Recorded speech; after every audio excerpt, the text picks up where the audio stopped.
Greetings, SA. Welcome to DokDee.com. I am DokDee. I will be your host for today. On today's episode, we'll be talking about HIV and AIDS, exactly what it is, how it's acquired. We'll be giving you stats pertinent to the South African setting. We'll also be interviewing the Mkhize brothers from Good Stories, an HIV/AIDS initiative. So what exactly is HIV and AIDS? HIV stands for Human Immunodeficiency Virus. It's a virus that attacks your immune system, weakening it and predisposing you to secondary infections. As it progresses, it leads to AIDS. This is acquired immunodeficiency syndrome. This is where your viral load, or rather your CD4 count, which is an immune cell, is below 200 cells and is associated with an AIDS-defining illness such as TB, tuberculosis. So how does one acquire, or rather get infected with HIV and AIDS? We talk about vertical transmission or horizontal transmission. Vertical transmission is where the mother passes it on to the child, so mother-to-child transmission. This is either through the pregnancy itself, if the mother is not on treatment or her viral load is extremely high, or during the delivery process itself, or post-delivery, being via breastfeeding. Horizontal transmission, we talk about person-to-person transmission. This is mainly through blood products, i.e. through needle stick injuries or through sexual intercourse. You do not get HIV through saliva or kissing. I repeat, not through kissing, unless of course there's open wounds in the mouth and there's transmission of infected bloods. According to the UNAIDS, South Africa has got the largest HIV epidemic globally. Coupled with the numerous HIV awareness and educational programs, I actually think we're well on the road to recovery. So with me in studio today are the Mkhize brothers from Good Stories, an HIV/AIDS initiative. And they're here to give us a unique take on the HIV experience. Let's hear what they have to say. Hi guys, thanks for coming on the show. Welcome to DokDee.com. I'm really excited. Let's have a party. Great stuff. Before we start, give us a bit of background. What is Good Stories all about? Oh, this is awkward now. Just give me the mic. Okay, so Good Stories is an HIV/AIDS campaign that we started in 2010. It was actually his idea to start the campaign. Then he roped me in. At first, I disagreed. I was like, I don't want to do it. But then I'm his brother, so I sort of played along. Twin brother.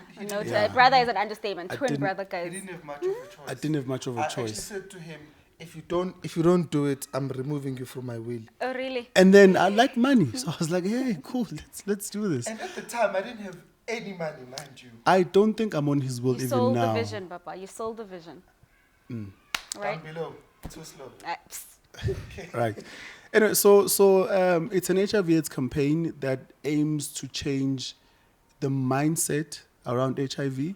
So we're trying to change the way people experience and perceive HIV by telling actual good stories of people that have lived long, successful lives with HIV. That's pretty fascinating. I like that, the good stories element of it, because a lot of times people think, HIV and AIDS, doom, gloom, death, okay? Exactly. But there's a lot of, you can actually live a healthy life, guys, a good, long life. So I like the good stories element of it. Okay. It was all my idea. Oh, really? Why was it your idea? Tell us, where do you come into all of this? Why did you think of this concept? Okay, all right. So in 2009, I found out that I was living with HIV.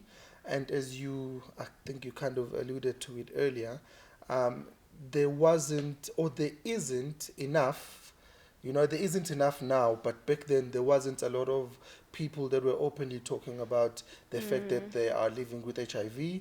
And because of that, I thought I was going to die, because it was all that was out there, If you remember back in the day, a lot of the campaigns perpetuated the idea that this thing kills. Exactly. So I thought I was going to die, but a part of me believed, nah, man, and this is actually what actually inspired me to do it. There's evil, which means there's good. There's black, there's white. So there has to be another side. There has to be an alternative.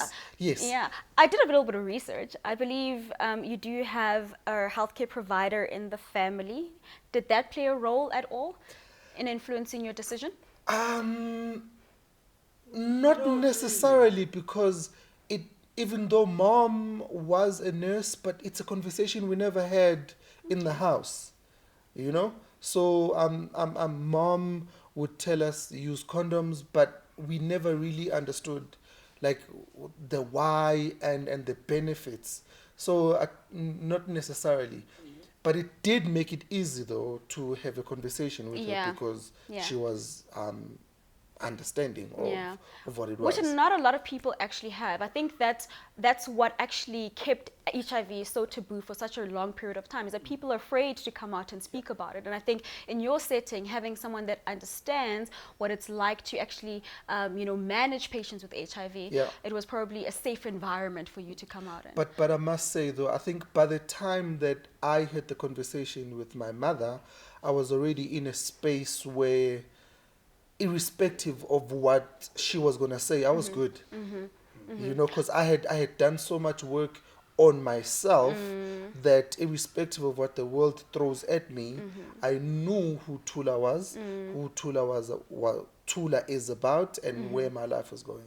What I like about it though is that you guys have, through your initiative or your campaign, you've actually created a platform for people that are afraid to come out and speak about their status, to actually come and say, guys, this is my story. Help me come out. Help me come to my own about this and my own understanding about it. What is it that I'm actually going through? And to have a first-hand encounter with someone like yourself, I think that's pretty encouraging and supportive. So, kudos to you, man. Kudos to you guys, both of you, yeah? That brings us to the end of our episode. But thank you for joining us on DokDee.com. If you liked our episode, be sure to press like, share it with friends and family, comment in the comment boxes below. If you want to find out more information about good stories and DokDee.com, check our website and social media pages out. Till next time, toodles.